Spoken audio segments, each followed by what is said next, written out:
పరిశుద్ధ బైబిల్ గ్రంథంలో నుంచి అపోస్తల కార్యములు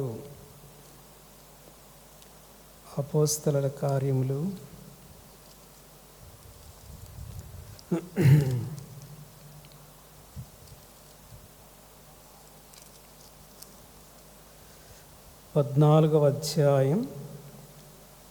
అపోస్తల కార్యములు 14వ అధ్యాయం 22వ వచనం అందరం కలిసి చదువుకుందాం.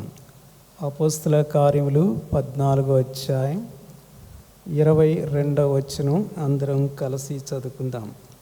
శిష్యుల మనస్సులను దృఢపరిచి విశ్వాసమందు నిలకడగా ఉండవలననియు అనేక శ్రమలను అనుభవించి మనం దేవుని రాజ్యంలో ప్రవేశింపవలననియు వారిని హెచ్చరించరి. ప్రార్థన చేసుకుందాం. ప్రియ తండ్రి, ఇలాగ పరిశుద్ధ సంఘముగా సమాజంలో ప్రభువా నీ కీర్తిని, దేవా నీ స్తుతిని ప్రచురపరచడానికి మా పితరుల ద్వారా, దైవజనుడైన దావీదు ద్వారా మాకు నేర్పుతూ వస్తున్నారు. మీకు స్తోత్రాలు, వందనాలు చెల్లిస్తున్నాం. అలాగైతే ఒకప్పుడు నిజమే ప్రభా, పాపములో మృతి చెందిన వారం. దాని బరువెంతో తెలియదు. దాని నుండి వెలుపలకొచ్చే దుర్వాసన ఎట్లాంటిదో తెలియదు. కన్నులు మూయబడిన స్థితిలో, సమాధి వంటి అంతరంగములో, అంతకంతకు కిందకి గుంటలోనికి పాతాళం మట్టుకు దిగిపోవచ్చు. పాపపు కట్ల చేత బంధించబడి స్వేచ్ఛ స్వాతంత్రాలు లేక అపవాదే ఆ రీతిగా మా జీవితాలను కట్టివేసిన స్థితిలో మృత తుల్యలమైన వారుగా ఉండగా, దేవా మా పితరులను వాక్కు పంపించి బాబుకు చేసి వారిని ఏ రీతిగా గుంటలో నుంచి బ్రతికించి వెలుపలికి తెచ్చావో అదే రీతిగా మా ప్రభు అయిన యేసుక్రీస్తు వారిని వాక్కైన క్రీస్తును, వాక్యమైన క్రీస్తును ఈ లోకములో ప్రత్యక్షపరిచావు. స్తోత్రాలు, వందనాలు చెల్లిస్తున్నాం. ఆయన జీవానికి మూలమైన వాడు, పునరుద్ధానమును జీవమును నేనే అని సెలవిచ్చినవాడు కాగా మా మృతములో ఆయన ప్రవేశించి ఆ శిలువలో మాలో ప్రేమించి తన జీవాన్ని అర్పించి ఆ రీతిగా మృతులలో నుంచి ఆయన ఆది సంభూతుడిగా లేచుడు ద్వారా దేవా మరణాన్ని మరణింపచేశావు, పాతాళాన్ని కూల్చావు, సమాధిని ఓడించినవాడు. స్తోత్రాలు, వందనాలు చెల్లిస్తున్నాం. ఈ శిలువ స్వరం, శిలువలో నుంచి వెల్లడి చేయబడిన ఈ వాక్కు మా బ్రతుకులను కూడా తాకగా జీవాన్ని పొందితిమి, బ్రతికించబడితిమి, పాపపు కట్ల నుంచి విడుదల పొందితిమి, యేసు క్రీస్తులో స్వంతలుగా చేయబడ్డాం. ఇంతకంటే ప్రభు వ్యక్తిగత జీవితంలో మేము అనుభవించుచూ వస్తున్న అద్భుతమైన కార్యం మరొకటి ఏంటి నాయన? కనుకనే అంతరంగంలో సాగిలపడుతూ దేవా ఆత్మలో వంగుతూ మ్రొక్కుతూ మిమ్మల్ని స్తుతించి మిమ్మల్ని ఆరాధిస్తున్నాం. యేసులో మేము పొందిన జీవం అది మాలో నిత్య జీవముగా కొనసాగించబడుతున్నందుకై కృతజ్ఞతాస్తుతులు, స్తోత్రాలు చెల్లిస్తున్నాను. మధ్యాహ్న సమయంలో మా ఎదుటిన పరిశుద్ధమైన బలలో చేయవేయడానికి కాను కొంత లేఖనం యొక్క స్పర్శ గుండా వెళుతూ సిద్ధపడడానికి ఆశపడుతున్నాం. నీ దాసుని, నీ ప్రజలను కనికరించు. వినే చెవి, గ్రహించే మనస్సు, స్వీకరించగలిగిన హృదయం మాలో కలుగు చేయమని కోర్చు.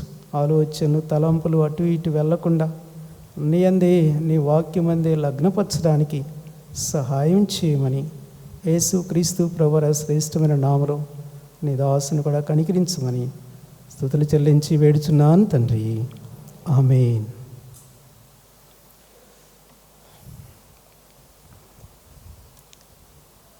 చాలా సంవత్సరాల క్రితం చెన్నైకి డూలోస్ అనే ఒక షిప్ వచ్చింది. అక్కడ ఒక కాన్ఫరెన్స్ జరిగింది షిప్లో. ఇక్కడి నుంచి బెత్లెహేమ్ నుంచి కూడా ఒక బస్సు వేసుకొని వెళ్ళాం. మీలో కొంతమంది ఉన్నారు. అక్కడ కాన్ఫరెన్స్ హాల్లో కూర్చున్నప్పుడు ఒక మంచి శ్రేష్టమైన దైవజనుడు ఆయన వాక్యం చెప్పక ముందుగా ఇలా అన్నాడు, మీ సెల్ ఫోన్స్ అన్నీ కూడా స్విచ్ ఆఫ్ చేసేయండి అన్నాడు. ఎందుకు అంటే సెల్ ఫోన్స్లో దేవుని స్వరాన్ని వినలేరు కనుక ఇక్కడ మనం చేరింది దేవుని యొక్క స్వరాన్ని వినడానికి, కాబట్టి వాటిని స్విచ్ ఆఫ్ చేయండి అని చెప్పాడు. ప్రియులారా, నిజమే, దేవుని సన్నిధిలో మనం చేరాం కనుక దయచేసి దేవుని మందిరంలోకి వచ్చినప్పుడు సెల్ ఫోన్స్ స్విచ్ ఆఫ్ చేసేయండి. అది ఎంతైనా కూడా మన ఆత్మీయ జీవితాలకు క్షేమం. అసలు నా సెల్ ఫోన్ని మందిరంలోనికి ఏ మీటింగ్కి కూడా తీసుకొని రాను. తర్వాత వెళ్ళిన తర్వాత చాలా మిస్డ్ కాల్స్ ఉంటాయి. ఆ తదుపరి వాటికి అటెండ్ అవ్వడం అనేది జరుగుతూ ఉంది. అలాగైతే ఈ మధ్యాహ్న సమయంలో చదువుబడిన ఈ వాక్య భాగం మీద మన ఆలోచనలు కేంద్రీకరింపచేద్దాం. గత సోమవారం కాస్త వ్యాన్ సర్వీసింగ్ నిమిత్తం నెల్లూరు వెళ్ళడం జరిగింది. ఆ సమయంలో నెల్లూరులో నన్ను అభిమానించే ఒక కుటుంబాన్ని దర్శించడం అయింది. అది కూడా ఎందుకు అనంటే, గత మాసం ఫిబ్రవరి 29న ఆ గృహంలో ఒక మరణం సంభవించింది. ఆ ఇంటి అల్లుడు మరి ఆకస్మికంగా హార్ట్ అటాక్తో చనిపోయాడు. హైదరాబాద్లో సాఫ్ట్వేర్ ఇంజనీర్. అయితే ఆ అబ్బాయి భార్య కూడా దాదాపు 2 సంవత్సరాల క్రితం అనుకుంటాను యాక్సిడెంటల్గా ఆమె కూడా చనిపోయింది. పసిదే. వారికి 2 చిన్న పిల్లలు, 2వ తరగతి LKG చదివే పిల్లలు. అలాగైతే నేను దర్శించిన సహోదరి భర్త కూడా దానికంటే కాస్త ముందుగా హార్ట్ అటాక్తో ఆయన చనిపోవడం అనేది జరిగింది. ఆ సహోదరి బావగారు కూడా అంటే అక్క భర్త జస్ట్ ఈ జనవరి ఎండింగ్లో ఆయనకు కూడా హార్ట్ అటాక్తో చనిపోయాడు. సో ఆమె ప్రశ్నలు కన్నీటితో, అన్న ఎందుకు మా జీవితంలో దేవుడు ఇలాంటి పరిస్థితులను అనుమతిస్తూ వచ్చారు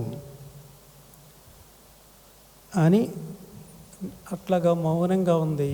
ఆమె మాటకు నేను కూడా కాసేపు అలాగే మౌనంగా ఉండిపోయాను. అయితే ప్రభు నాకు అనుగ్రహించిన కృప కొలది ఆమెను, ఆమె తల్లిని, ఆమె సహోదరిని కాసేపు ఆదరించడానికి ప్రభు నా మనస్సు హృదయాన్ని తెరిచారు. సరే, రాత్రి కాస్త ఇంటికి లేటుగా వచ్చాను, లేటుగా పడుకున్నాను. మెట్టుకు ఉదయాన్నే ఎవరో తట్టి లేపినట్లుగానే లేచి ప్రభు పాదాల చెంత అలా మోకరించినప్పుడు వీరే గుర్తుకొస్తూ వచ్చారు. అప్పుడు నాలో కొన్ని ప్రశ్నలు, ఎందుకు ప్రభువా ఒక క్రైస్తవుని జీవితంలో ఈ పరిస్థితులు, ఒకరి తర్వాత ఒకరు మరి చనిపోవడం ఏంటి అనేది నన్ను కూడా కాస్త కలచివేసింది. ఆ సమయంలో ప్రియులరా, దేవుడు నాకు ఉపదేశాన్ని ఇస్తూ వచ్చారు. దానిని ఈ సమయంలో మీతో పంచుకోవడానికి ఆశిస్తూ ఉన్నాను. చూడండి, ఒక దైవజనుడు అంటాడు, దేవుని ప్రజల యొక్క జీవితాల్లో శ్రమలు రావడం అనేది ఆశ్చర్యం కాదట. అయితే వినండి, శ్రమలు రాకపోవడం ఆశ్చర్యమట. బహుశా మీలో కొంతమందికి ఈ మాటలు కాస్త వింతగా ఉండవచ్చేమో. అవును, ఆది సంఘ పితామహుడైన అపోస్తలుడైన పేతురు గారు ఈ విషయాన్ని స్థిరపరుస్తూ కాస్త వివరణ ఇస్తారు కదా. చూడండి, రండి. పేతురు రాసిన మొదటి పత్రిక పేతురు రాసిన మొదటి పత్రిక 4వ అధ్యాయం 12వ వచనం గమనించండి. ఏమంటాడు? మిమ్మును శోధించుటకు మీకు కలుగుచున్న అగ్ని వంటి మహాశ్రమను గూర్చి మీకేదో ఒక వింత సంభవించున్నట్లు ఆశ్చర్యపడకుడి. మిమ్మల్ని శోధించుటకు మీకు కలుగుచున్న ఎలాంటి శ్రమలు అంటే ఇవి చిన్న చితుక శ్రమలు కావు. Very burning problems. అగ్ని వంటి శ్రమలట. అగ్ని వంటి శ్రమల గురించి మీకు ఏదో వింత సంభవించున్నట్లు ఆశ్చర్యపడకండి. గమనించండి, ఈ మాటలు ఎవరితో చెప్తున్నాడు అంటే ఎవరో పాపాత్ములైన మనుషులతో పేతురు చెప్పడం లేదు, పరిశుద్ధులైన వారితోనే ఈ మాట చెప్పడం చూస్తున్నాం కదా. చదవండి మొదటి అధ్యాయం 1వ వచనం.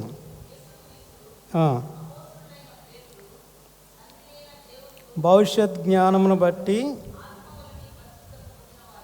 ఆత్మ వలని పరిశుద్ధత పొందిన వారై విధేయులొకటకును యేసుక్రీస్తు రక్తం వలన ప్రోక్షింపబడుటకును ఏర్పరచబడిన వారికి చాలమ్మా. సో పరిశుద్ధత పొందిన వారై యేసు రక్త ప్రోక్షణ కిందకి వచ్చిన ప్రజలు, ఏర్పరచబడిన వారు, to the chosen people of God, దేవుని చేత ఏర్పరచబడిన వారికి ఆత్మ దేవుని ద్వారా తమ పాపల గురించి ఒప్పించబడి ఆ మేరకు క్రీస్తు ప్రభు యొక్క శిలువ రక్తం ద్వారా విమోచించబడిన వారికి ఈ పత్రిక పేతురు వ్రాస్తున్నాడు. కాగా అప్పటి వారి పరిస్థితులు ఎలా ఉన్నాయి అని అంటే, నాటి యెరూషలేము పట్టణంలో ఉన్న ఆది సంఘానికి చాలా గొప్ప శ్రమ వచ్చింది. తత్ఫలితంగా తమది కాని ప్రదేశాలకు చెదిరిపోయిన వారుగా వారు ఉంటున్నారు. ఊరు దేశం వదిలి వెళ్ళిపోతున్నారంటే ఎంత శ్రమకు వారు లోను కాకపోతే చెదిరిపోయినారు చుట్టుపక్కల ప్రాంతాలకు అని మనం ఊహించగలం. తత్ఫలితంగా ప్రియులారా గమనించండి, ఇప్పుడు ఆ పేతురు అట్టి వారికి ఈ పత్రిక వ్రాస్తూ, కాగా నేను క్రీస్తును నమ్ముకుంటేనే నాకెందుకు ఇంత శ్రమ అని వాపోయే పరిస్థితులు ఉన్నాయి. కాగా గమనించండి, క్రైస్తవునికి శ్రమ రావడం అనేది వింత కాదు అని ఇక్కడ పౌలు గారు వారికి వివరణ ఇస్తూ వస్తున్నాడు.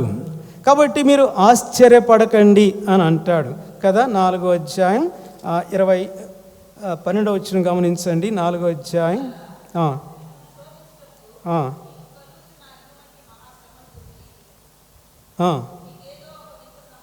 మీకేదో ఒక వింత సంభవించున్నట్లు ఆశ్చర్యపడద్దు. పిల్లరా, అపోస్తలుడైన పౌలు గారు మనం ప్రారంభంలో చదివిన వాక్య భాగంలో అపోస్తల కార్యములు 14వ అధ్యాయం 22వ వచనంలో అంటాడు కదా, మనము అనేక శ్రమలు పొంది తర్వాత అప్పుడు దేవుని రాజ్యంలో ప్రవేశించాలంట. అనేక శ్రమలు పొంది దేవుని రాజ్యంలో ప్రవేశించక ముందు ఒక విశ్వాసికి భూమి మీద అనేకమైన శ్రమలు ఉన్నాయి అనే సత్యాన్ని ఆ దైవజనుడైన ఆ పౌలు గారు వ్రాస్తూ ఉన్నారు. సో అనేక శ్రమలు అంటే పలు రకాలైన శ్రమలు ఈ ప్యాకేజీలో ఉన్నాయన్నమాట. ఈవెన్ ప్రభువైన యేసుక్రీస్తు వారు కూడా తన శిష్యులైన వారితో అంటాడు కదా, యోహాను సువార్త 16వ అధ్యాయం 33వ వచనంలో ఏమంటాడు, మీకు సమాధానం కలుగుటకే ఈ మాటలు రాస్తా ఉన్నాను. ఆ తర్వాత మాట, లోకములో మీకు శ్రమ కలుగును, లోకములో పలు రకాలైన శ్రమానుభవాల గుండా వెళ్ళవలసిన పరిస్థితి ఉంది. బట్ నా సమాధానం మీలో ఉంటుంది, మీతో కూడా ఉంటుంది. మన సమాధానం ప్రభువే. అయితే ప్రియులారా, ఇక్కడ సత్యం ఎరగాలి, ఈ లోకంలో ఒక విశ్వాసికి ఎదురయ్యే శ్రమలన్నీ కూడా స్వల్పకాలమే. కానీ నిత్యత్వంలో దీనంతటికీ ప్రతిఫలంగా గొప్ప ఆనందం, బహుమానం సిద్ధమవుతుంది కదా. అదే ఇక్కడ అపోస్తలుడైన పేతురు వెల్లడి చేస్తున్న సత్యం. మరోసారి అండి, పేతురు రాసిన మొదటి పత్రిక 4వ అధ్యాయంలో 13వ వచనంలో ఏమంటాడు? క్రీస్తు మహిమ బయలుపరచబడినప్పుడు మీరు మహానందముతో, మహాశ్రమ ఉంది వాస్తవమే, అయితే ఆనందం ఎంతదంట? మహానందముతో సంతోషించు నిమిత్తము క్రీస్తు శ్రమలలో మీరు పాలివారై ఉన్నంతగా సంతోషించుడి. అది అలాగైతే కాస్త ఆత్మీయంగా అనుభవజ్ఞులైన వారికి మాత్రమే ఇట్టి పరిస్థితిని సమ్మతించగలిగిన వారుగా ఉంటారు. కాగా నూతనమైన విశ్వాసులైన వారికి శ్రమలు ఎదురైతే వాటిని ఫేస్ చేయడం చాలా చాలా చేదుగానే ఉంటుంది. అయితే మనం ఎరగవలసిన సత్యం ఏంటంటే, హృదయాంతరంగాల్ని ఎరిగిన ప్రభు, ఒక వ్యక్తి యొక్క అంతరంగపు విశ్వాస పరిమాణాన్ని ఎరిగిన ప్రభు నూతన విశ్వాసులను సైతము అనుభవజ్ఞులుగా చేయడానికి ప్రియులరా ఆయా విధాలైన శ్రమానుభవాలు గుండా తన చిత్తానుసారంగా తోడుకొని వెళ్ళేవాడై ఉంటాడు. సరే ప్రియులరా, ఈ మధ్యాహ్న సమయంలో మన అంశం ఏంటంటే, ఒక నిజ క్రైస్తవుని జీవితంలో శ్రమలు ఎందుకు? Why hard situations in a true Christian life? ఒక నిజ క్రైస్తవుని యొక్క జీవితంలో ఎందుకు శ్రమలు? ప్రభు నా జ్ఞప్తిలోనికి తెచ్చిన ఒక 4 లేఖనాలని మీ దృష్టికి తెచ్చి ముగిస్తాను చాలా క్లుప్తంగా. ప్రథమంగా 119వ కీర్తనకి వెళదాం రండి దయచేసి. ఒక క్రైస్తవుని జీవితంలో శ్రమలు ఎందుకు అంటే 119వ కీర్తన 67వ వచనం అందరం కలిసి చదువుకుందాం. 119వ కీర్తన 67వ వచనం అందరం కలిసి చదువుకుందాం రండి. శ్రమ కలుగక మునుపు నేను త్రోవ విడిచితిని, ఇప్పుడు నీ వాక్యం అనుసరించి నడుచుకొనుచున్నాను. ఒక నిజ క్రైస్తవుని జీవితంలో శ్రమ ఎందుకంటే ఆయన త్రోవలలో నడవడానికి కాను శ్రమ. సింపుల్గా చెప్పాలంటే దేవుని లేఖన మార్గములలో నడవడానికి కాను శ్రమ. ఇక్కడ కీర్తనకాడు అదే అంటున్నాడు కదా, శ్రమ కలుగక మునుపు ఏమయ్యాడంట? త్రోవ విడిచి తిని, అనగా ఆయన మార్గంలో నుంచి ప్రక్కకు వెళ్ళిపోయినాడనమాట. అయితే ఇప్పుడు ఏమంటాడు? నీ వాక్యమును అనుసరించి నడుచుకొనుచున్నాను, అనగా శ్రమ కలగక ముందు ఆయన వాక్యానికి భిన్నంగా అడుగులు వేస్తూ వచ్చాడనమాట. ఎప్పుడైతే శ్రమ వచ్చిందో ఇప్పుడు శ్రమ దేవుని యొక్క వాక్యపు మార్గంలో నడవడానికి తన అడుగులను సెట్ చేస్తుంది. ప్రియులారా, ఇక్కడ మీకు అర్థమయ్యేదానికి ఒక వివరణ ఇస్తాను. ఒక క్రైస్తవుని జీవితంలో శ్రమలు 2 రకాలు. ఒకటి మనము స్వయాన కొని తెచ్చుకునే శ్రమలు, రెండవది దేవుడు అనుమతించే శ్రమలు. ఒకటి మనము స్వయాన కొని తెచ్చుకునే శ్రమలు, రెండవది దేవుడు అనుమతించే శ్రమలు. ఇది సులభంగా అర్థం కావాలంటే, ఉదాహరణకు నీవు రాంగ్ రూట్లో వెళుతూ నీకు యాక్సిడెంట్ అయింది అనుకోండి, లేదా నీవు నడి రోడ్లో నడుచుకుంటూ పోతున్నావు, యాక్సిడెంట్ అయింది. అది స్వయాన కొని తెచ్చుకున్న శ్రమ. ఎడంవైపు నడవలసిన వ్యక్తివి కుడివైపున నడుస్తున్నావు, ఎదురొచ్చే వాహనం యాక్సిడెంట్ చేయడం సహజమే. సో అది నీ అంతటా నీవు తెచ్చుకున్న శ్రమ. అసలు రాంగ్ వేలో నడవడం ఎలా? ఎందుకు రాంగ్ వేలో నడవడం?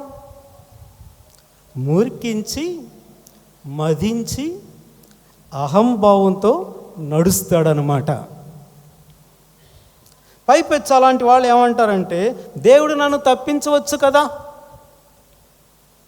అని దేవుని మీద నిష్ఠూరపడతా కూర్చుండే వాళ్ళు ఉన్నారు. చూడండి, ప్రతి దానికి కూడా ఒక రూల్ లేదా చట్టము అనేది ఉంది. అది నీకు తెలుసు. నీకు మనసాక్షి ఉంది, అది చెప్తూ ఉంది. బట్ ఆ చట్టాన్ని అధిగమించి బ్రతుకుతూ ఉంటే వినండి, దేవుడు నేను తప్పించడం. కనుక ఒక క్రైస్తవునిగా ఏదైనా శ్రమ కలిగిందా, అతడు ప్రథమంగా ఎరగవలసిన విషయం ఏంటంటే, నేను దేవుని యొక్క వాక్య చట్టాన్ని అధిగమించి అడ్డదుడ్డాలుగా బ్రతుకుతున్నానా అని తమలో తాము విచారణ చేసుకునవలసిన వారుగా ఉంటున్నారు. నాలో నేను చెక్ చేసుకోవాలి. చెక్ చేసుకుంటాను.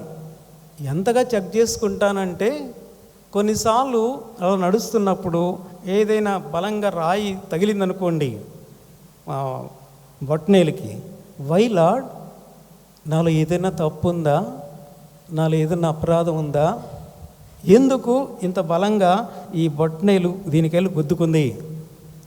సో ఒక క్రైస్తవుడు తన జీవితంలో ఏదైనా శ్రమ కలిగిందంటే వెంటనే తన జీవితాన్ని సెట్ చేసుకోవడం అనేది చాలా చాలా చాలా ప్రాముఖ్యకరమైన పరిస్థితిగా ఉంటుంది. చూడండి, సాధారణంగా వివాహ సంబంధమైన విషయాల్లో, అలాగే సంపాదన లేదా ఉద్యోగ సంపాదన విషయాల్లో ఇలా రాంగ్ రూట్లోనికి వెళ్ళి డ్యామేజ్ అయ్యే పరిస్థితులు విశ్వాసుల జీవితాల్లోనే నేను చూస్తూ వస్తున్నాను. నేను ఇదివరకే చెప్పిన విధంగా గత సోమవారం నెల్లూరులో మరో 2 గృహాలను కూడా విజిట్ చేయడం జరిగింది. వారిలో ఒక కుటుంబం మా బంధువర్గానికి చెందిన కుటుంబం. కాస్త వెళ్ళి అక్కడ మధ్యాహ్నం రెస్ట్ తీసుకున్నాను. మరొక కుటుంబం వారికి కూడా నన్ను చాలా బాగా అభిమానించే కుటుంబం. వీరిద్దరు కుటుంబాలు ఎప్పటి నుంచో చాలా సంవత్సరాల నుంచి ఒకసారి మా ఇంటికి రావచ్చు కదా, మరోసారి మా ఇంటికి రావచ్చు కదా అని అక్కడక్కడ కనబడినప్పుడు లేదా ఫోన్స్లో చెప్తూ ఉంటారు. సరే, కాస్త సమయం దొరికింది, ఆ వ్యాన్ అక్కడ సర్వీసింగ్ చేసి సాయంత్రం ఇస్తానన్నాడు. అందుకని కాస్త సమీపంలో ఉండే ఆ గృహాలకు వెళ్ళడం అనేది జరిగింది. తీరా చూడబోతే ఒక్కొక్క కుటుంబం యొక్క పరిస్థితి ఎంత వేదనకరమైన విచారకరమైన పరిస్థితిగా ఉందో చెప్పలేను. ఒక కుటుంబంలో అమ్మాయి వివాహం చేసుకుంది. ఒక కుమారుడు తానే స్వయంగా పెళ్లి చేసుకుంది. వారికి ఒక కుమారుడు. ఏ కారణం చొప్పునో భర్త చనిపోయినాడు. అమ్మాయికి వివాహం చేశారు. తీరా వినగా వారిద్దరూ మరలా విడిపోయినారు. చాలా బాధ వేసింది. ఆ పెళ్ళికి రెండోసారి వాళ్ళు పెళ్లి చేసినప్పుడు పెళ్ళికి మేము కూడా వెళ్ళడం జరిగింది. సరే, మరొక కుటుంబ పరిస్థితి కూడా వింటున్నప్పుడు ఒకే కుమారుడు, మంచి ఉద్యోగస్తుడు, జపాన్లో పనిచేస్తున్నాడు. ఒక అమ్మాయిని పెళ్లి చేశారు. వారికి ఒక కుమారుడు. ఆ తర్వాత ఆ కుటుంబం కూడా డ్యామేజ్ అయిపోయింది. అబ్బాయికి మరలా వివాహం చేశారు. వారికి ఒక కుమారుడు కలిగాడు. ఆ కుటుంబం కూడా డ్యామేజ్ అయిపోయింది.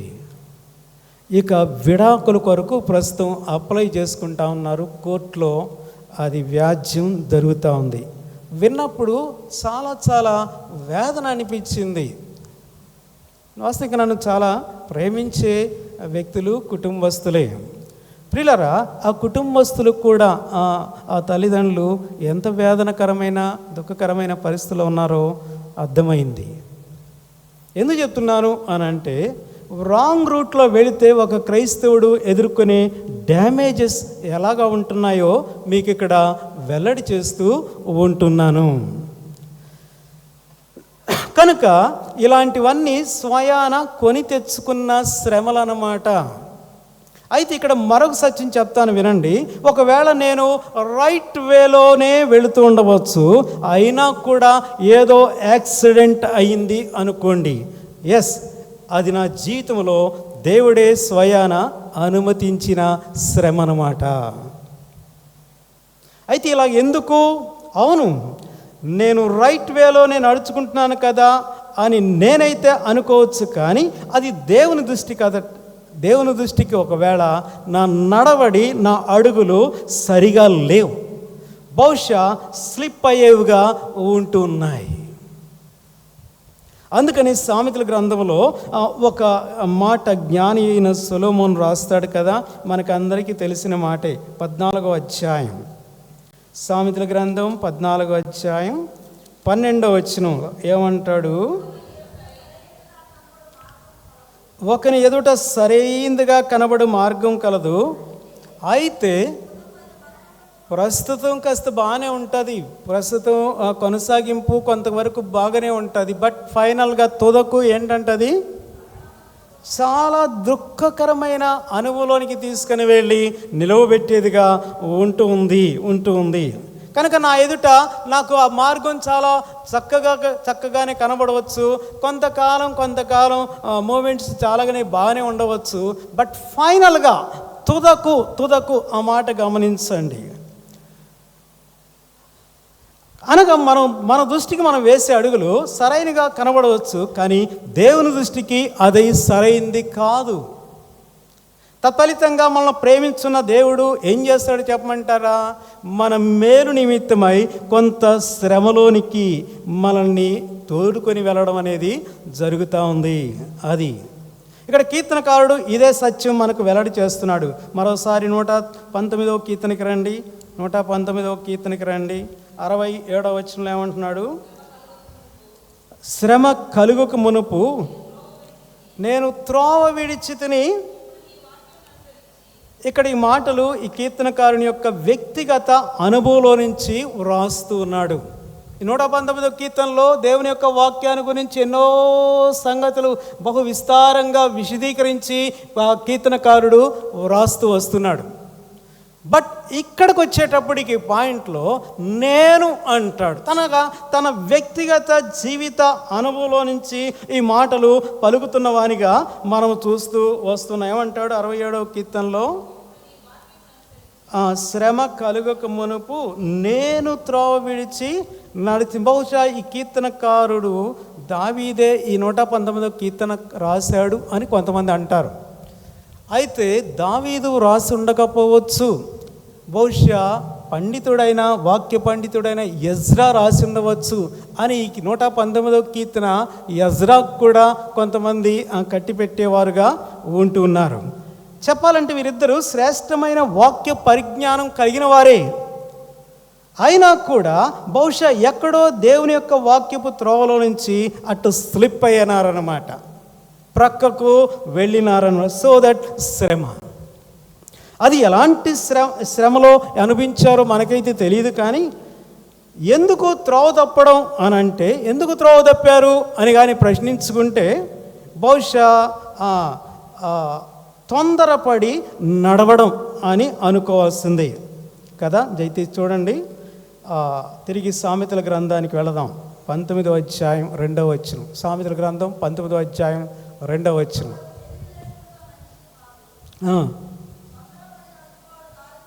ఏం చేస్తాడంట?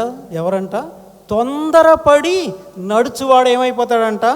అస్ట్రై, దారి తప్పి పోతాడట. ఎందుకు తొందరపడి నడవడం? ఏదో ఆతురత, యాంగ్జైటీ, ఆ స్పీడ్, లేదా ఏదో భీతి, ఫ్యూచర్ను గురించి ఏదో భీతి కాగా ఇదే కీర్తనకారుడు చివరి వచనం రాసేటప్పుడు ఏమంటాడు చూడండి, ఏమని రాస్తాడు? చివరి వచనం ముగింపులో,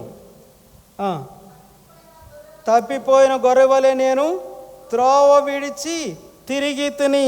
తప్పిపోయిన గొర్రెలాగా నేను త్రోవ విడిచి తిరిగినానయ్యా. ఒక గొర్రె ఎందుకు త్రోవ తప్పిపోతుందంటే, ప్రియులారా వినండి, అది కాపరి యొక్క స్వరానికి పెడచెవి పెట్టి కాపరిని వెంబడించక త్రోవ పక్కకు వెళ్ళి ఏదో పచ్చికని ఆశిస్తా దాన్ని కొరుక్కుంటా కూర్చుంటుంది అన్నమాట. సాయంకాలం సంధి వేళ అయిపోయింది, కాపరి అన్నిటినీ ఒక వీల వేసి పిలుస్తూ ఉంటాడు, అవన్నీ త్రోవలో వస్తూ ఉంటాయి, కాపరిని వెంబడిస్తాయి. కాపరి దొడ్డి చెంతకు వాటిని తీసుకుని వెళ్తుండగా ఒకటి మాత్రం ఏం చేస్తుంది, ఇంకొకటి ఏం చేస్తుంది అంటే ఇటు ప్రక్కకి వెళ్ళి ఆడేదో పచ్చికుంటుంది అనమాట. దాన్ని పట్టుకొని కొరుకుతా కూర్చుంటుంది. అయితే ఆ పచ్చిక తిని ఆ తల పైకి ఎత్తేటప్పటికి ఇక్కడ గొర్రెలు కనబడవు, ఏదో ఒక మలుపులో నుంచి వెళ్ళిపోతాయి. ఇక కాపరి కూడా కనబడ్డు. కాబట్టి అది ఏం చేస్తుందంటే ఏదో ఆందోళనతో, యాంగ్జైటీతో ఇక గందరగోళంగా బేరమంటూ కేకలు వేస్తూ ఆ గుంటలోనికి ఇటువైపుకి అటువైపుకి వెళ్ళిపోతూ అలాగ మార్గం తప్పిపోయేదిగా ఉంటుంది. అదే ఇక్కడ మనం చూస్తున్న పరిస్థితి అదే చూస్తున్నాం. అలాగ మార్గం తప్పిపోయిన పరిస్థితి ఏమవుతుంది? గొర్రెకి తోడేలేనోటో నక్కో లేదా ఎలుగుబంటో అది చక్కగా మింగివేస్తుంది. కనుక అట్టి గొర్రెను ప్రేమించిన కాపరి ఏం చేస్తాడంటే, ప్రియులారా వినండి, దానిని సమీపించి తన చేతిలో ఉన్న ఒక దండం దాన్ని సమీపించి కేకలు వేస్తుండగా చురుగ్గా 2 తగిలిస్తాడనమాట. అనగా శ్రమ. ఎందుకు? దాన్ని మార్గంలోనికి తీసుకొని రావడానికే. అందుకనే ఇక్కడ కీర్తనకాడు ఏమంటున్నాడు చూడండి, 75వ వచనం, 119వ కీర్తన 75వ వచనం. యెహోవా నీ తీర్పులు న్యాయమైనవనియు విశ్వాస్యత గలవాడవై నీవు నన్ను శ్రమపరిచితివనియు నేను ఎరుగుదును. ఆయన విశ్వాస్యత కలిగిన వాడై ఆయన శ్రమపరిచేవాడుగా ఉంటూ ఉన్నాడు. అనగా నీవు నన్ను విడిచిపెట్టేస్తే తోడేళ్ళు నన్ను చీల్చివేసేవే, కానీ నా ఎడల విశ్వాస్యత గలవాడుగా అయ్యా నన్ను శ్రమ పెట్టినావు. కనుక ఇప్పుడు 71వ కీర్తనలో వచనంలో ఏమంటాడు చూడండి.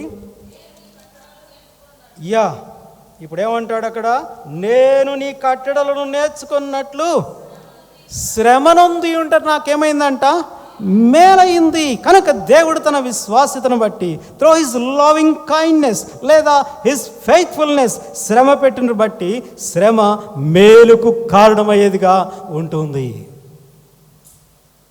కనుక ప్రియులారా, మనం తొందరపడి తీసుకునే నిర్ణయాలు ఏదో పచ్చికను ఆశించి అడుగులు ప్రక్కకు వేస్తే కలిగే ప్రమాదం నుండి తప్పించడానికి ఆయన విశ్వాస్యత కలిగిన దేవుడిగా అనుమతించే స్వల్పమైన శ్రమ మనకెంతైనా కూడా మేలును కలిగించేదిగా ఉంది. అందుకని అంటున్నాను, మనం తీసుకునే ప్రతి నిర్ణయము, వేసే ప్రతి అడుగు దేవుని వాక్యమే ప్రమాణంగా ఉండాలి. అది ఎంతైనా కూడా క్షేమకరం.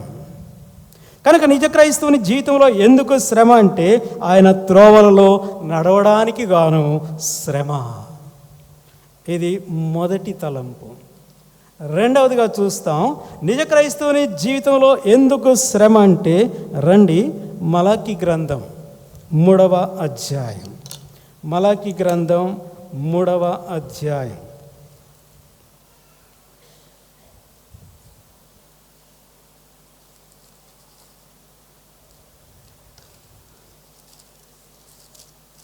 మూడవ అధ్యాయం, దయచేసి 3వ వచనం అందరం కలిసి చదువుకుందాం. మలాకి గ్రంథం 3వ అధ్యాయం 3వ వచనం. రండి, బైబిల్స్ ఉన్న వారంతా, చదవగలిగిన వారంతా బిగ్గరగా స్పష్టంగా కాలసి చదవండి. వెండిని శోధించి నిర్మలం చేయవాడనట్లు కూర్చునుండెను, లేవీలు నీతిని అనుసరించి యెహోవాకు నైవేద్యములు చేయనట్లు వెండి బంగారములను నిర్మలము చేరీతిని ఆయన వారిని నిర్మలను చేయును. నాకు వాస్తవికంగా ఆ వెండిని గురించి బంగారుని గురించి అసలు తెలియదు. చెప్పాలంటే బంగారు ఆభరణాలని బహుశా 3, 4 ఇంకా ఇంకెక్కువ అంటే 5 సార్లు స్పర్శించానేమో. అసలు వాటి గురించి నాలెడ్జే లేదు. అయితే ఈ 2 కూడా బంగారు వెండి అనేవి మిక్కిలి విలువైన లోహపు తరగతికి చెందినవి. కాగా ఇక్కడ మలాకి అంటుండగా వింటున్నాం కదా, ఇక్కడ దేవుని ఒక కంసాలివానిగా పరిచయం చేస్తూ ఉంటున్నాడు కదా. 2వ వచనం గమనించండి.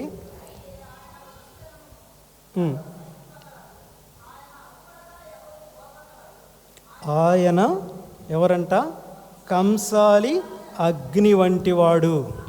చాలు, ఆయన కంసాలి అగ్ని వంటివాడు. అయితే ఆయన సన్నిధిలో అర్పణలు అర్పించేవారట.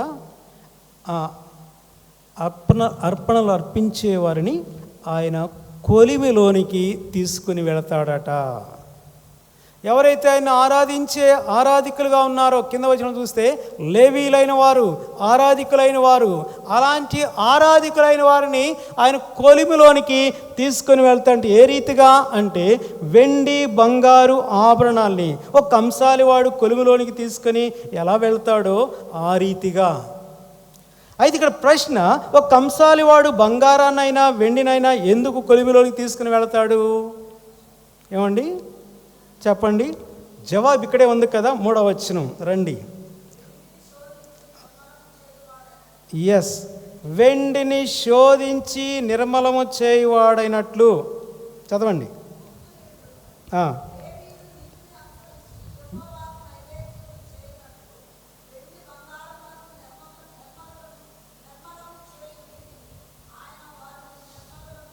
ఈ మాట పదే పదే కనబడుతుంది కదా, నిర్మలము చేయువాడైనట్లు. నిర్మలము చేయి రీతిని నిర్మలను చేయును. టు రిఫైన్, చక్కగా శుద్ధీకరించడానికి కొలిమిలోనికి తీసుకుని వెళ్ళడం అనేది జరుగుతుంది.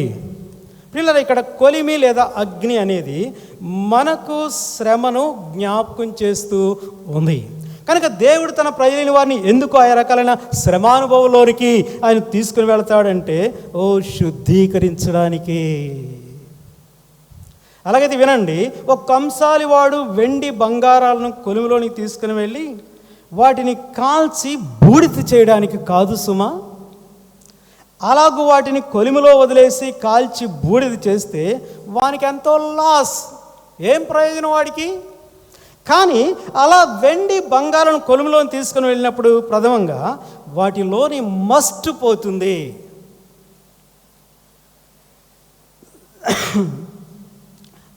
సో దట్ నిర్మలం. రెండవదిగా వాటి రూపం మారిపోతూ ఉంది, అనగా వాటికి ప్రకాశత వస్తూ ఉంది. తత్ఫలితంగా మూడవది వాటి విలువ కూడా, వాల్యూ కూడా పెరుగుతుంది. అది కొలిమిలోనికి తీసుకుని వెళ్ళినప్పుడు వెండిని బంగారాన్ని వాటిలో ఉండే మస్ట్ అంతా కూడా పోతూ ఉంది, శుద్ధీకరణ. అలాగే వాటిలో ప్రకాశత అనేది వెలుపలికి వస్తుంది. అలాగే వాటి యొక్క విలువ కూడా పెరుగుతుంది. అయితే ఇక్కడ ఎరగవలసిన ఒక సత్యం ఏంటంటే, కొలిమిలో ఏదో బంగారాన్ని వెండిని కానీ పెట్టినప్పుడు ఆ కంసాలి వాడు దాన్ని అలా విడిచిపెట్టి ఎక్కడికో వెళ్ళిపోడట. అందుకని ఇక్కడ ఏమంటాడు చూడండి, ఆ మాట ఏమన్నాడు అక్కడ, నిర్మలము చేయువాడైనట్లు కూర్చొని ఉండను, దానికి ఎదురుగానే కూర్చొని ఉంటాడు, దాని దగ్గరే కూర్చొని ఉంటాడనమాట. అంటే ఒక స్థాయికి అది వచ్చేటంత వరకు కూడా అక్కడే కూర్చుంటాడు. దాని అలా కూర్చొని ఆ పచాలు కొడతా షికార్లు కొడతా ఉంటే అది బూడిద అయిపోతుంది. ఏం ప్రయోజనం? ఆయనకి లాస్. సో ఇక్కడ మనం ఎరగవలసిన ఒక శ్రేష్టమైన సంగతి ప్రియులారా వినండి, ఒక విమోచించబడిన విశ్వాసిని దేవుడు వేడితో పోలుస్తున్నాడంటే ప్రశస్తమైన బంగారు వెండి లోహాలతో ఎంచి చూస్తూ వస్తున్నాడు. సో నీవు దేవునికి చాలా ప్రశస్తమైన వాడవు అని, రక్తంలో విమోచించబడి నీవు దేవునికి చాలా ప్రశస్తమైన దానివి.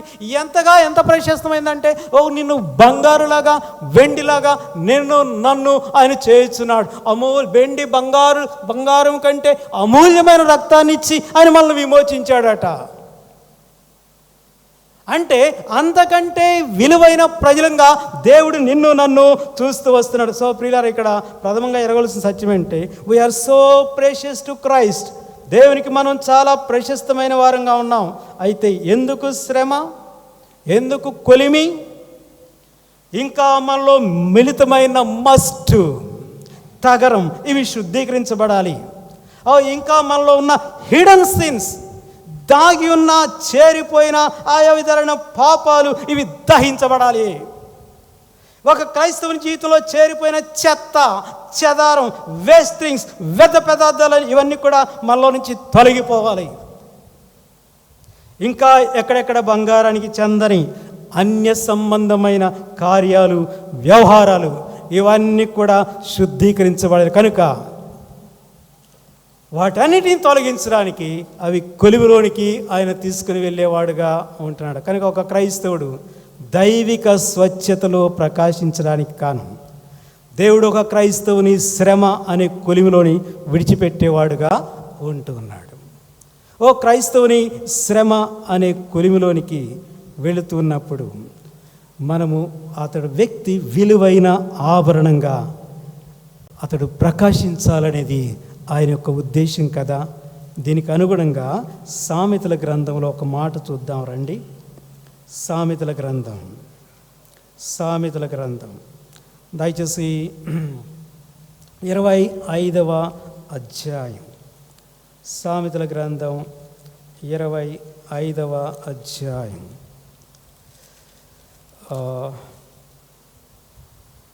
4వ వచనం ఏమంటాడు? వెండిలోని మస్టు తీసివేసిన ఎడల పుటం వేయవాడు ఏం సిద్ధపరుస్తాడంట? పాత్ర ఒకటి సిద్ధపరుస్తాడంట. ఎప్పుడు మస్టు పోతే, ఆ మస్టు తీసివేస్తే ఒక ప్రశస్తమైన పాత్రగా అది తయారు చేయబడేదిగా ఉంటుంది. అయితే మస్టు పోవాలంటే అది ఏమి చేయబడాలి చెప్పండి? కొలిమిలోనికి వెళ్ళి అది పుటం వేయబడాలి. అది ప్రియ సోదరా సోదరి, దేవుడు ఒకవేళ నిన్ను ఏదైనా శ్రమానుభవం గుండా తీసుకుని వెళ్తున్నాడంటే నీవు ఎరగవలసిన సత్యం ఏంటనగా, దేవుడు నిన్ను ఒక ప్రశస్తమైన పాత్రగా వాడుకొనడం నిమిత్తమై ఆయన సిద్ధపరుస్తున్నాడు అని ఎరగాలి. అయితే నీలో దాగి ఉండే మస్టు, మాలిన్యత కాలిపోవాలి. కనుక ఒక నిజ క్రైస్తవుని జీవితంలో శ్రమ ఎందుకంటే, నెంబర్ 2, నిన్ను నిర్మలపరిచి వాడుకోవడానికి. అది మూడవదిగా చూద్దాం. ఒక క్రైస్తవుని, నిజ క్రైస్తవుని జీవితంలో శ్రమలు ఎందుకంటే రండి, కొరింథీయులకు అపోస్తలుడైన పౌలు రాస్తున్న 2వ పత్రిక. అపోస్తలుడైన పౌలు గారు కొరింథీయులకు రాస్తున్న 2వ పత్రిక 1వ అధ్యాయం 4-5 వచనాలు ఇప్పుడు అందరము కలిసి చదువుకుందాం. కొరింథీయులకు పౌలు గారు రాస్తున్న 2వ పత్రిక 1వ అధ్యాయం 4-5 వచనాలు అందరం కలిసి చదువుకుందాం. దేవుడు మమ్మను ఏ ఆదరణతో ఆదరించున్నాడో ఆదరణతో ఎట్టి శ్రమలో ఉన్న వారినైనా ఆదరించుటకు శక్తి గలవారు మగునట్లు ఆయన మా శ్రమంతటిలో మమ్మల్ని ఆదరించున్నాడు. క్రీస్తు యొక్క శ్రమలు మా యందు ఎలాగో విస్తరించున్నావు, అలాగే క్రీస్తు ద్వారా ఆదరణయు మాకు విస్తరించుచున్నది. ఈ మాట గమనించండి. ఎట్టి శ్రమలోనున్న వారినైనా ఆదరించుటకు శక్తి గలవారమగునట్లు.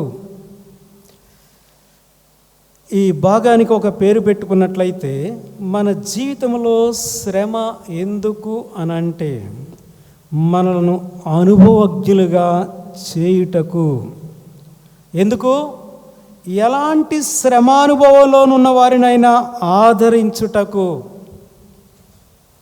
ప్రియులరా, తోటి విశ్వాసి లేదా తోటి సేవకుడు ఆయా రకాలైన శ్రమానుభవాల్లో వెళ్ళేవారుగా ఉంటారు. అలాగా ఆయా శ్రమానుభవాల్లో వెళుతున్న పరిస్థితుల్లో ఎంతో కలవరంతో, ఎంతో భయంతో, ఎంతో నిరాశతో, ఎంతో దిగులుతో, ఎంతో కృంగుదలతో కొనసాగించబడేవారుగా వారు ఉంటారు కదా. అయితే అలాంటి వారిని ఎవరు సరైన రీతిలో ఆదరించి ధైర్యపరచగలరో చెప్పమంటారా? ముందుగా ఆ పరిస్థితుల గుండా వెళ్ళిన వారే చక్కగా వారిని కంఫర్ట్ చేయగలిగిన వారుగా ఉంటారు. అపోస్తలుడైన పౌలు గారు ఇక్కడ కొరింథీయులతో అదే అంటాడు. మేము పలు విధాలైన శ్రమానుభవాలు గుండా వెళుతూ వచ్చాం. అయితే అట్టి పరిస్థితుల్లో ప్రభువు మమ్మల్ని ఆదరిస్తూ వచ్చాడు. పలు రకాలైన శ్రమానుభవాలు గుండా ఈ సేవా జీవితంలో మేము వెళుతూ ఉండగా ప్రతి శ్రమానుభవాల్లో కూడా ఆయన మమ్మల్ని ఆదరిస్తూ వచ్చాడు, ఓదారుస్తూ వచ్చాడు, ధైర్యపరుస్తూ వచ్చాడు, బలపరుస్తూ వచ్చాడు, మా కన్నీటి తుడుస్తూ వచ్చాడు, మమ్మల్ని పైకి లేపుతూ వచ్చాడు. కనుక ఇప్పుడు మేము ఏమయ్యామంటే మా చుట్టూ ఉన్న సంఘమా లేదా సేవకుల వారు ఎలాంటి శ్రమానుభవాల్లో వెళుతున్న వారినైనా ఆదరించడానికి మేము శక్తిమంతులంగా చేయబడ్డాం అని ఇక్కడ పౌలు గారు చెప్పడం మనం చూస్తున్నాం. అలాగైతే ప్రియులారా, మన జీవిత అనుభవంలో మనం ఆ శ్రమల గుండా వెళ్ళకపోతే మనము ఎవరిని కూడా ఆదరించజాలం. ఉదాహరణకు నాకు 30 సంవత్సరాలకే వివాహానికి ముందే ఈ డయాబెటీస్ షుగర్ వ్యాధి వచ్చింది. దాదాపు ఇప్పటికి 33 సంవత్సరాలు ఈ షుగర్ వ్యాధితోనే కాపురం చేస్తా ఉన్నా. అంటే నా వయసుకు మించి షుగర్తో కాపురం జరుగుతూ ఉందన్నమాట. అలాగైతే ఇప్పుడు గమనించండి, ఎవరైనా కొత్తగా షుగర్ వ్యాధికి లోనై ఏమైపోతామో అని బంబేలెత్తిపోతూ ఉంటారు. అలాంటి వారు నాకు తటస్థపడ్డారనుకోండి, వారిని చక్కగా ఆదరించడానికి దేవుడు నాకు కృపనిస్తూ వస్తున్నాడు. పాపం వాడికి డాక్టర్స్ దగ్గరికి వెళ్తే కూడా అంత కంఫర్ట్ రాదేమో. కూర్చోబెట్టి ఇట్టుండాలా, అట్టుండాలా, ఇట్ట చేయాలా, అట్ట చేయాలా, ఇది తినాలా, ఇది తినకూడదు, ఇవి వేసుకోవాలా కదా. అందుకని అంటాడు, కొత్త డాక్టర్ కంటే పాత రోగి శ్రేష్ఠుడంట. కనుక చక్కటి కంఫర్ట్ వాళ్ళకి ఇచ్చి పంపిస్తూ ఉంటాను. ఏమి లేదురా నాయన, నోరు కట్టేసుకోండి, నాలాగా షుగర్తో 33 సంవత్సరాలు నెమ్మదిగా బ్రతకగలరు అంటాను. అలాగైతే ప్రియులారా, అలాగనే నాకు వెన్నెముక సమస్య ఒకటి దాదాపు 10-12 ఏళ్ల క్రితమే బ్యాక్ బోన్ ఇక్కడ నుంచి లంబారు వరకు చాలా సివియర్గా వచ్చింది. మన సోదరులు డాక్టర్స్కి కూడా ఆ విషయం తెలుసు. సో సిఎంసి దాకా వెళ్ళడం జరిగింది. ఇక ఆపరేషన్ కొరకు ప్రిపేర్ చేస్తూ ఉన్నారు. అయితే దేవుడు అద్భుతకరంగా ఈ లంబార్ విషయంలో దాదాపు 10-12 సంవత్సరాల క్రితం ఆశ్చర్యకరంగా ఆయన హీల్ చేశాడు. అలాగే ఈ మధ్య 2 సంవత్సరాల క్రితం ఈ సర్వైకల్ ప్రాబ్లం వచ్చింది. ఈ వెన్నుపూసలు, వెన్నుపాము, ఇవన్నీ వీటన్నిటి గురించి బాగా చదివేసుకున్నాను అన్నమాట. దేవుడు అద్భుతకరంగా దీని నుంచి కూడా ఆయన హీల్ చేసి స్వస్థపరిచాడు. చాలా సివియర్గా, ఎంత సివియర్గా నేను పెయిన్ ఫీల్ అయ్యానో మీకే తెలుసు. సిఎంసి కూడా వెళ్ళాను. ఇక డాక్టర్ ప్యాకేజ్ ఇచ్చేశాడు. ఇక కంపల్సరీ ఆపరేషన్ అన్నాడు, ఫారెన్ ప్లేట్స్ బిగించాలన్నాడు, ఇంత ప్యాకేజ్ అన్నాడు. సో దేవుడు ఆశ్చర్యకరంగా ఈ విషయంలో కూడా హీల్ చేశాడు. ఇప్పుడు ఈ బ్యాక్ బోన్ సమస్య ఎవరికైనా ఉందనుకోండి, వాళ్ళు తటస్థపడ్డారనుకోండి, వాళ్ళని చక్కగా కంఫర్ట్ చేసే కృప దేవుడు నాకు ఇచ్చాడు. సరే, ఇక్కడ చేతుల నొప్పులు అంటారు, భుజాల నొప్పులు అంటాడు, మెడల నొప్పులు అంటారు, దీనికి వెళ్ళాను అనమాట. ఈ నడువుల నొప్పులు అంటారు, వంగలేకపోతున్నాను, కూర్చోలేకపోతున్నాను అంటారు, దీనికి వాళ్ళని కంఫర్ట్ చేయడానికి ప్రభు కృపణిస్తూ వచ్చాడు. అలాగే బవల్స్ అనగా పేగుల సమస్య కూడా భయంకరమైన సమస్యను అనుభవించాను దాదాపు 10-12 సంవత్సరాల క్రితం. గ్యాస్ట్రోఎంట్రాలజీ దగ్గరికి వెళ్ళాను, సిఎంసికి వెళ్ళాను. డాక్టర్ సతీష్ గారు ఇక్కడ నారాయణ హాస్పిటల్లో తెలిసిన డాక్టర్ల దగ్గర చూపించారు. ఆ డాక్టర్, ఈ డాక్టర్ అందరూ చూశారు దాదాపుగా. అయితే ఇప్పుడు ఎవరైనా ఉదర సమస్యలు ఉన్నారనుకున్న నా దగ్గరికి రండి. ఎందుకు చెప్తున్నానంటే, ఎట్టి వారినైనా కూడా ఆదరించాలి అంటే ఆ సిచ్యువేషన్స్ గుండా మనం వెళుతున్నప్పుడు క్లియర్ కట్గా వారిని ఆదరించగలిగిన అనుభవంలోనికి దేవుడు మనల్ని తీసుకొని వస్తూ ఉన్నాడు కదా. ఒకవేళ నా సమస్యలు ఇలాంటివి కావచ్చు. ఒకవేళ మీ ఇక్కడ కూర్చున్న మీలో ఒక్కొక్కరు ఒక్కొక్క విధాలైన సమస్యలో అలాగ విధాలైన శ్రమానుభవాల్లో ఉండవచ్చు. వారు అలాంటి శ్రమలో గుండా వెళుతున్న వారిని ఎంతో చక్కగా ఆదరించవచ్చు. అలాగే ప్రియులారా, ఇక్కడ గమనించండి, నీ నుండి అనేక మంది ఆదరించబడాలనేది దేవుని యొక్క ఉద్దేశం. అందుకని ఆయా శ్రమానుభవాలు గుండా ప్రభు నిన్ను తీసుకుని వెళ్ళి ఆయన పాదాల దగ్గర కూర్చుంటే ఆయన ఎంత చక్కగా ఆదరించేవాడుగా ఉంటున్నాడు అనే విషయాన్ని జ్ఞాపించే. సత్యం చెప్పమంటారా, మన నుండి ఆయా రకాలైన ఆదరణ కొరకు అరులు చాచేవారు చాలామంది ఉంటారు. వాస్తవంగా శ్రమలో ఉన్న ఒక వ్యక్తిని ఆదరించే పని లేదా పరిచర్య క్రైస్తవ లోకంలో బహుశ్రేష్టమైనదిగా ఉంటుంది. కనుక ఒక నిజ క్రైస్తవుని జీవితంలో శ్రమలు ఎందుకంటే ఆయా శ్రమానుభవాల్లో ఉన్న వారిని అనుభవపూర్వకంగా ఆదరించడానికి. చివరిగా ఒక మాట చెప్పి ముగిస్తాను. రండి, హెబ్రీలకు రాసిన పత్రిక 2వ అధ్యాయం. అపోస్తలుడైన పౌలు హెబ్రీలకు రాసిన పత్రిక 2వ అధ్యాయం 10వ వచనం అందరం కలిసి చదువుకుందాం. 10వ వచనం అందరం కలిసి చదువుకుందాం. ఎవని నిమిత్తము సమస్తమును ఉన్నవో, ఎవని వలన సమస్తమును కలుగుచున్నవో ఆయన అనేకులైన కుమారులను మహిమకు తెచ్చుండగా వారి రక్షణకర్తను శ్రమల ద్వారా సంపూర్ణిగా చేయటానికి తగును. శ్రమల ద్వారా సంపూర్ణునిగా చేయుట ఆయనకు తగును. ఇంగ్లీష్లో ఏముందంటే to make the captain of their salvation perfect through sufferings. అనగా మన క్యాప్టెన్ అనగా మన నాయకుడు, మన సేనాధిపతి, మన అధినేత, మన రక్షణకర్త అయిన క్రీస్తు ప్రభు శరీరధారిగా ఈ లోకంలో మానవాళి అందరి పక్షాన సంపూర్ణమైన వానిగా ఆయన చూడ్డానికి కానట ఆయనను పలు రకాలైన శ్రమల గుండా తండ్రి అయిన దేవుడు తీసుకుని వెళ్ళిన వాడుగా ఉంటూ ఉన్నాడు. అయితే ఇప్పుడు వినండి ప్రియులారా, ఒక విశ్వాసి ఆయా విధాలైన శ్రమల గుండా వెళుతున్నాడు అంటే ఆ వ్యక్తిని సంపూర్ణునిగా చేయాలి అనేది దేవుని యొక్క ఉద్దేశమై ఉంది. సంపూర్ణత అంటే అర్థం ఏంటంటే లోపరహితమైన స్థితి. లోపరహితమైన స్థితి. చూడండి, మన దేవుడు పరిపూర్ణుడు, ఆయన సంపూర్ణుడు. మత్తయి సువార్త 5వ అధ్యాయం, మత్తయి సువార్త 5వ అధ్యాయం దయచేసి 48వ వచనం. మత్తయి సువార్త 5వ అధ్యాయం కొండ మీద ప్రభు చేస్తున్న ప్రసంగంలో మన దేవుడు ఆయన ఏమైనాడో చెప్తాడు. చివరి వచనం, మీ పరలోకపు తండ్రి ఏమైనాడంట, ఆయన పరిపూర్ణుడు అంటే ఆయన లోపరహితుడు, ఆయనలో ఎలాంటి లోపము లేదన్నమాట.